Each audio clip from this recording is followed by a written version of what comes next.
Oh, my little strangelings, this cemetery was a grand adventure. It all started when I first read about it in one of my spooky books that I like to collect in preparation for my trip down to Charleston for the Lust in the Low Country signing event.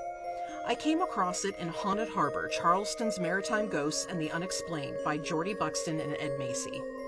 Some of the details about Magnolia that stuck out to me: that it was first laid out in 1849, encompasses 120 acres, holds 5 Confederate generals, 14 signatories of the Ordinance of Secession that started the Civil War by dividing our nation in an official capacity, and nearly 1,700 Confederate dead who fought for their cause. That, let's face it, I've had underwear that lasted longer. In juxtaposition to all those Confederates, Magnolia is also home to one Judge J. Wades Waring, who was mentor to Supreme Court Justice Thurgood Marshall. Weirdly, such a progressive man is interred extremely close to many of those aforementioned Confederate dead. I don't know that I have to wonder what they would think about that, but it does rather tickle me pink to know that they likely wouldn't be very happy about it. What can I say? I'm in a petty mood today. In one of the back corners of the cemetery with a view of the harbor, several interesting Confederate gentlemen are buried, beginning with the gravesite of one Horace Hunley. If that name vaguely rings a bell, it's because he was the man to put up the money for the Hunley submarine, the first of its kind, manned by several individuals that once discovered were excavated from the sunken remains of the first known sub to ever participate in combat, and were also interred here in Magnolia nearby Horace.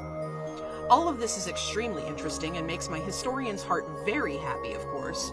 The only thing about this particular cemetery that made me even happier than that: the warning within Haunted Harbor to be on the lookout and very cautious of alligators who can sometimes be found sunning themselves in the pathways of the cemetery near some of its marshes and waterways. That's right, my little strangelings. Swamp puppies! Wild swamp puppies! Can you believe it?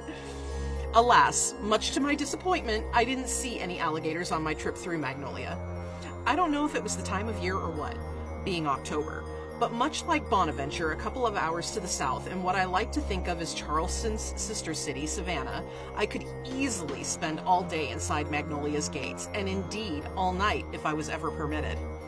So if you go, let's keep it to within normal operating hours and watch out for any errant swamp puppies while you're there.